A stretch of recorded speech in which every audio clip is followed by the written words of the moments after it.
Hello and welcome to ATC Educational Services Homeschool Academy. This is the first of several lessons that will instruct you how to be your child's reading specialist. Let's get started with how children learn to read. One of the main concerns I hear from people exploring homeschool is, but what if I can't teach my child to read? This course will help you to be comfortable with your knowledge of teaching reading. Other people also say, what if I don't teach my child everything they need to know? Well, stick with me. We'll cover that as well. Let me introduce myself. I struggle with learning to read, but I've always been a pretty creative person. I was even pulled out in first grade and put in a special education class. I worked really hard to get back to the regular classroom. I was actually never even diagnosed with dyslexia, going all the way through the public school system, but I definitely have dyslexia. I have auditory processing issues and several other things. I've always had a passion for teaching others because I understand when things are hard. When I was learning to write, I remember I wrote everything from right to left instead of left to right, and it was all not only backwards, but it was also mirror image. So through the knowledge I have gained from my own experience and by working with so many students in public school and homeschool, I understand that teaching reading can seem difficult and it can seem intimidating, but it doesn't have to be. Let me tell you a little bit about myself. First of all, I was a public school teacher for 11 years. I was a homeschool teacher for 21 years. I actually just closed down my homeschool in 2022. I have a master's of education in curriculum and instruction. I was also a reading specialist and a teacher trainer. I have been a Woodcock-Johnson test administrator, which is the top standardized achievement test in the nation, for 21 years to homeschoolers, and I also did it in public school prior to that. I have dyslexia and many learning differences myself. These are my two daughters, Abigail and Amelia. Homeschooling became a lifestyle for us. As a teacher in the classroom, my greatest challenge was meeting all the different learning needs in my classroom and trying to differentiate instruction to meet all the different kinds of learners in my classroom. Kids who were at different levels, kids who had different learning styles, all sorts of things. Well, think about this. You just have your 1, 2, 3, 4, 5, 6, maybe 7, maybe more kids. Imagine you're just trying to meet them at their level. Imagine having 28 kids and having to try to meet them all at their levels. Well, the cool thing about homeschool is that it's much easier. And it's also much easier for you to learn how your child learns and to find out how they tick. I knew nothing about homeschooling when I decided to homeschool, but I remember I had told my husband on our first date, actually, that one day I would like to homeschool, at least the second or third grade, maybe. I literally said, I'm not sure I can teach math above third grade, which is kind of funny. I also was thinking, I never could teach algebra. I was actually pretty good at geometry, and I actually got an A in geometry because of my creative visual brain. But I was just thinking, I'm not sure about that. Well, the rest is history. I homeschooled all the way through. Even my girls did early college at our community college while they were homeschooling. And I've recently, like I said, have just closed down our homeschool, which was bittersweet. If you happen to be in North Carolina, you are required to file a notice of intent to homeschool. And then when when you graduate your homeschoolers, you actually close your homeschool.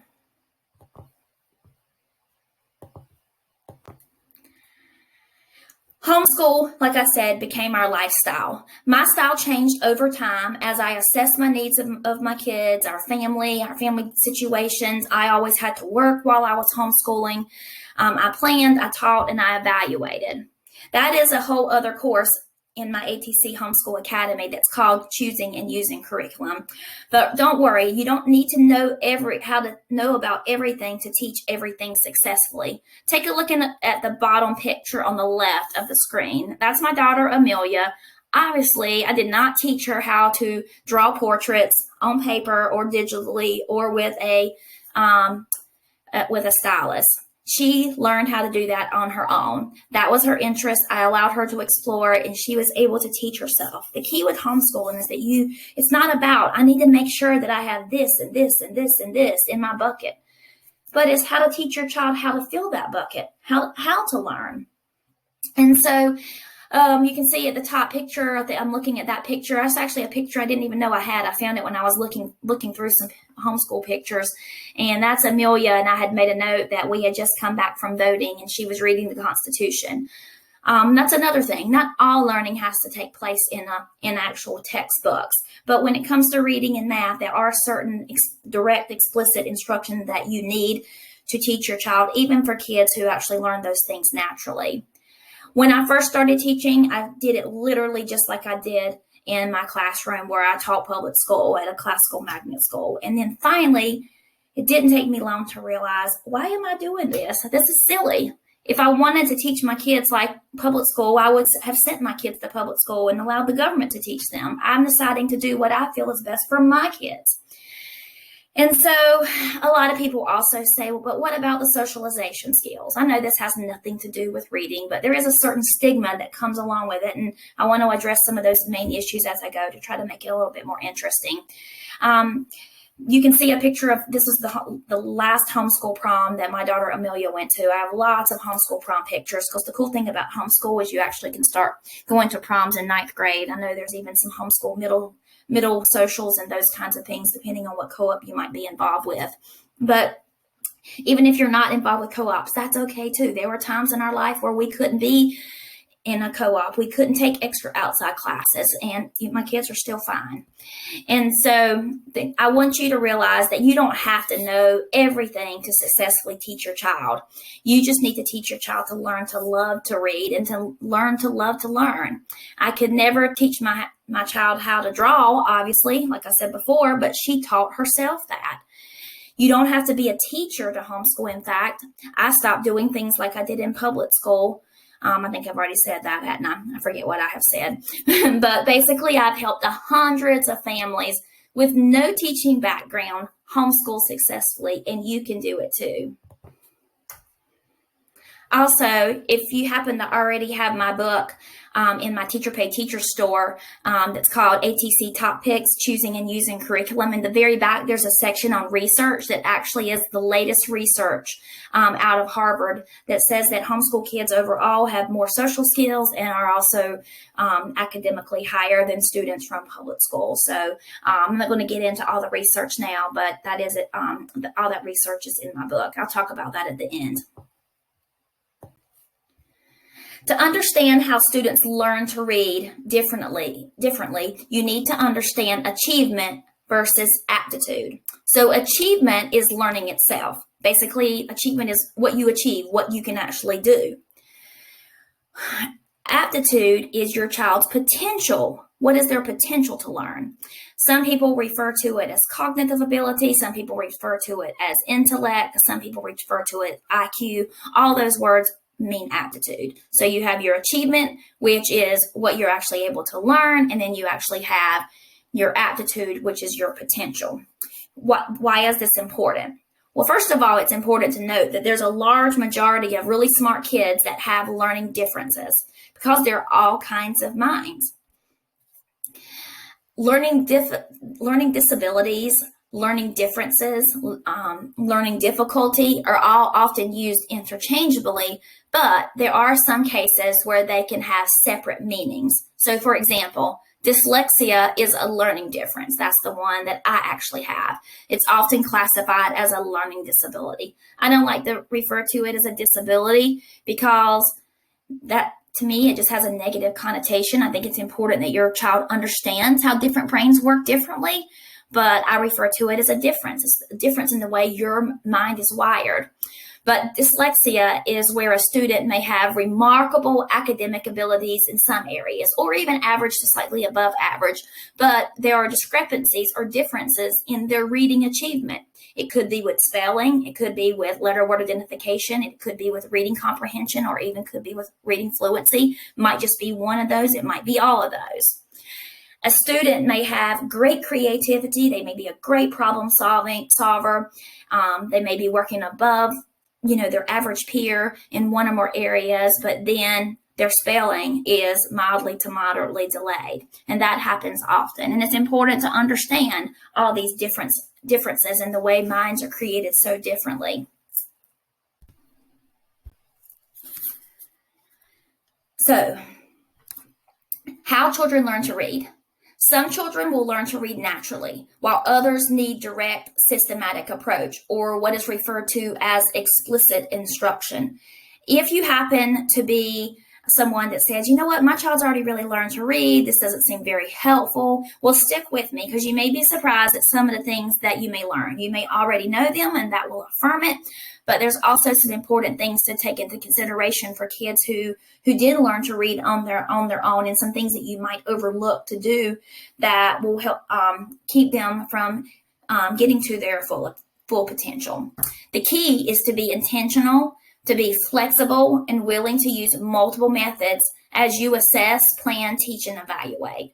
And at this point, you probably may not know if your child has a learning difference or which method is going to work best for your child, and that's okay. We're going to get to that, so hang tight. Some students may even have some processing speed issues. When I test these students, I will tell them, you know what, you may be slow, but you are a really powerful intellectual think tank. In other words, they have low fluency, but they're really smart. Could be related to ADHD, some auditory processing issues. There's lots of different things that it could be. But basically, that's your student that they would be the last person in the class to finish their assignment, or maybe in a regular classroom, they weren't finishing their assignment, so they were getting bad grades, but they were actually really, really smart. It's just that they're such divergent thinkers that they could think outside the box, and their mind is thinking all kinds of creative things that it takes them longer to process a problem. And they may be the last one to finish it, but they actually could get the highest grade. So there's lots of different ways and different types of minds. I'm going to give you a minute to read this slide.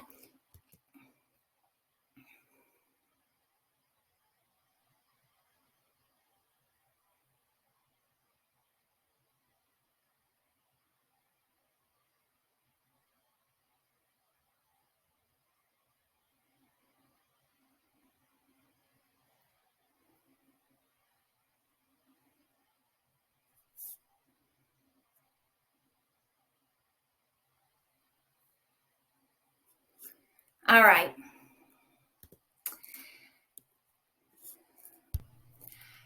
Most of you were actually able to read that and get the basic meaning. And this illustrates that there is more to reading than just the letters on the page. Do you know the other strategies your child needs to read? Well, hang tight, because it's more than just the phonetic knowledge. One reason you decoded this was because, first of all, it was highly predictable. You also had vocabulary and you had the background because you knew that it was going to be talking about reading. We're going to talk about some of these other cues in a lesson later on. It'll help you to learn how to help your child know what strategies to use when they do come to a word that they don't know. Also, these cues are going to also help them with their reading comprehension. Our English language is obviously very complex. There is more to reading than just phonics. It's actually very complex problem-solving activity. So solid phonics instruction alone, although research does show that that is the number one indicator of reading success, will not necessarily guarantee that, for example, that your child's going to be a great speller. You can know all the phonics in the world and you can still actually struggle with spelling. Let's go back to the passage that we were just looking at. Why else were you able to decode that passage? Well, first of all, you understand that print carries meaning and that you read from left to right. Some people can read it with ease and others may have difficulty. You would have not been able to read that passage without some background or some vocabulary. And if you missed a word and it didn't make sense to you or it didn't sound right, once you realized it, you self-corrected.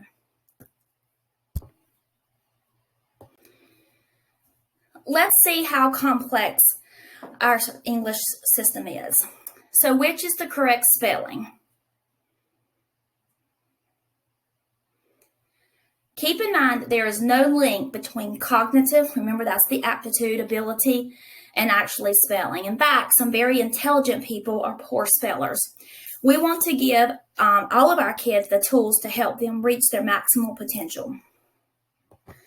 Keep in mind that spelling and reading are different processes.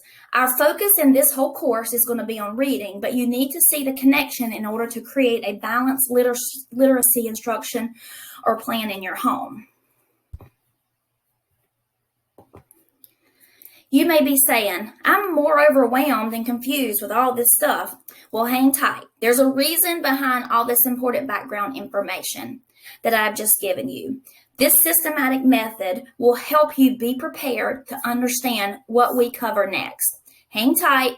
Coming up in our next lesson, we are going to take a look at, is your child ready to read? We're going to be assessing your child's readiness, looking at concepts of print, conditions of learning. The next lesson is lessons you'll have are what are the different methods? What does the research say? And how has that played out in practice? How do I know which method is best for my child? We're going to take a look at strategies. We're going to take a look at multisensory teaching, and then finally choosing the right curriculum. This concludes lesson 1.